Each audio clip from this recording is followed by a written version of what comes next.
8 decades since the founding of this unique body.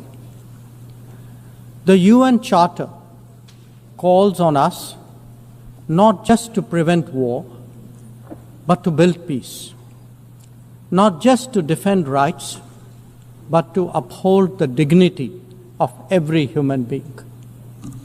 It challenges us to stand as good neighbors, uniting our strength so that generations to come inherit a world of justice, of progress, and of lasting freedom. Madam President, forces unleashed by history since the founding of the UN propelled this body forward. As decolonization advanced, the world began to return to its natural diversity. The membership of the United Nations quadrupled, and the organization's role and remit grew significantly. In the era of globalization, its agenda evolved even further. Development goals took center stage, even as climate change emerged as a shared priority. Trade acquired greater prominence, while food and health access were recognized as essential to global well-being.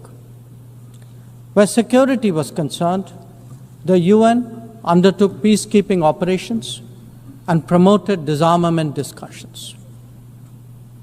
As a result, the UN became a natural platform to debate key global issues. Madam President, we must ask ourselves today, how has the UN lived up to expectations? And just look at the state of the world. There are two significant conflicts underway, one in Ukraine and the other in the Middle East, West Asia. Innumerable other hotspots don't even make the news. The slow progress of the SDG Agenda 2030 presents a sorry picture. On climate change, the reality is of recirculated commitments and creative accounting.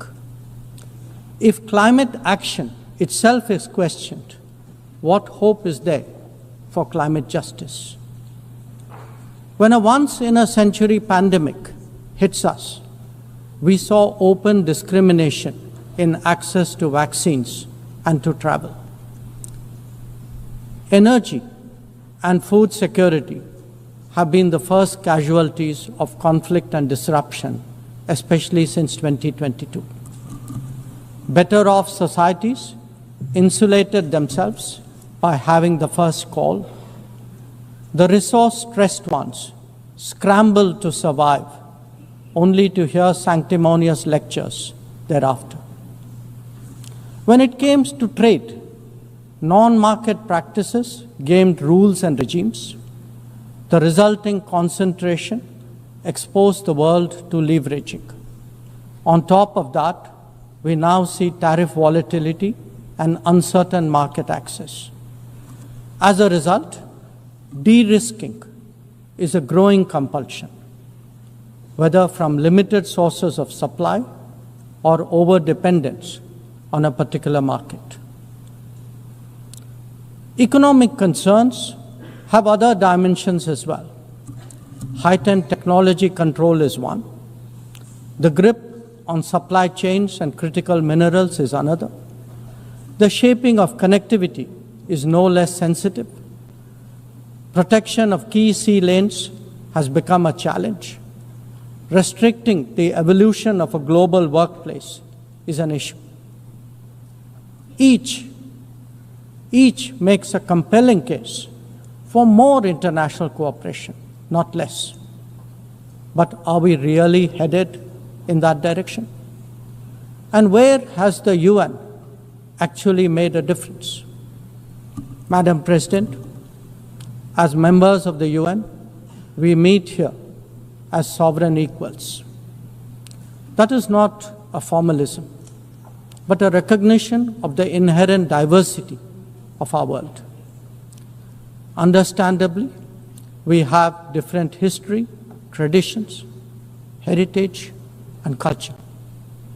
For them to coexist, for them to enrich each other, it is imperative that we foster understanding and respect.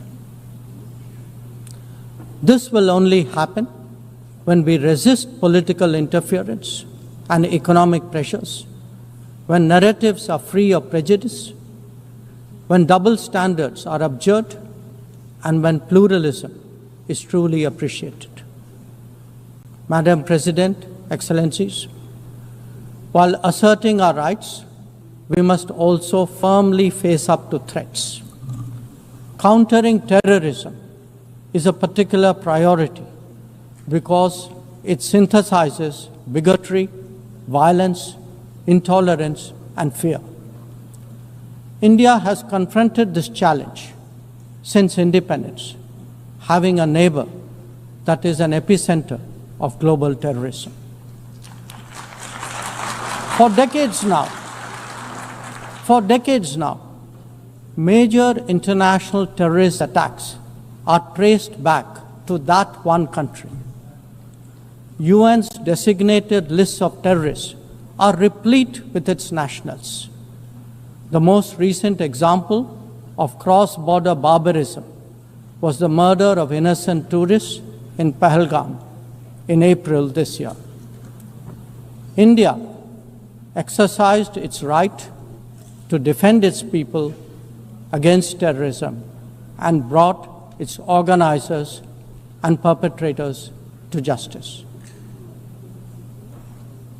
Because terrorism is a shared threat, Madam President, it is essential that there is much deeper international cooperation. When nations openly declare terrorism a state policy, when terror hubs operate on an industrial scale, when terrorists are publicly glorified, then such actions must be unequivocally condemned. The financing of terrorism must be choked, even as prominent terrorists are sanctioned. Relentless pressure must be applied on the entire terrorism ecosystem. Those who condone nations that sponsor terror will find that it comes back to bite them.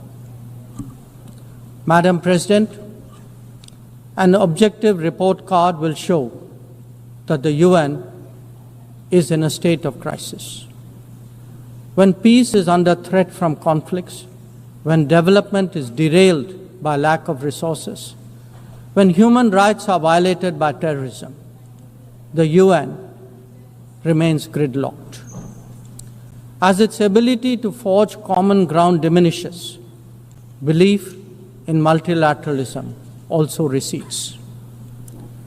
Central to the erosion of the UN's credibility has been resistance to reform. Most members strongly desire change, but the process is being made an obstacle to the outcome. It is imperative that we see through this cynicism and purposefully address the reform agenda. The historical injustice done to Africa should be redressed.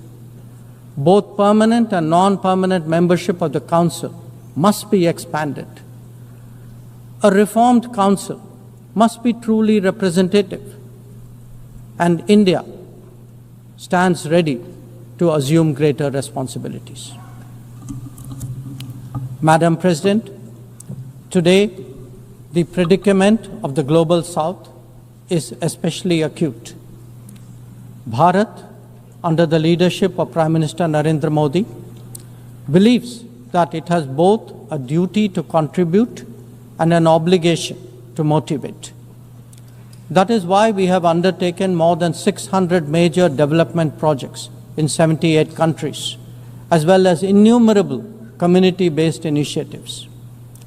They range from large infrastructure to small livelihoods, from capacity building to people's welfare, from concrete assets to education and training.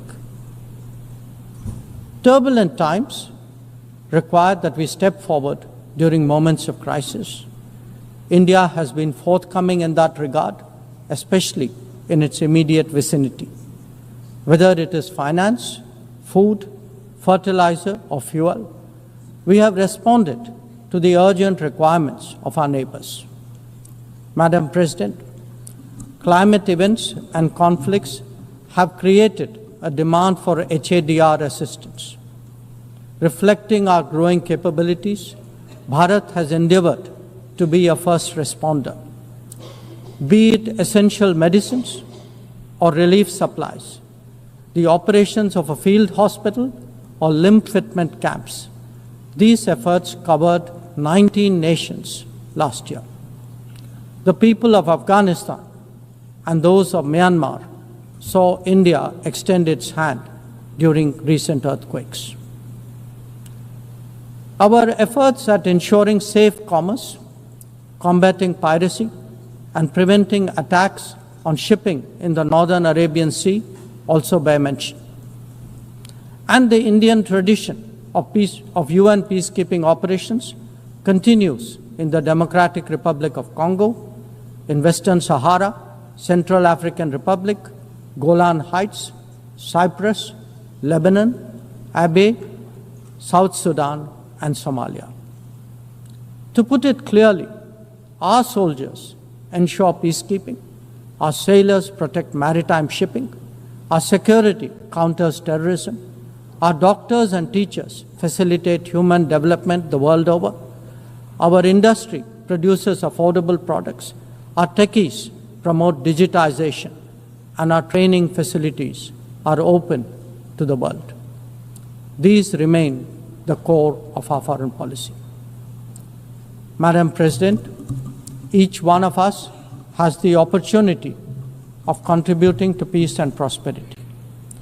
In the case of conflicts, especially Ukraine and Gaza, even those not directly involved have felt its impact.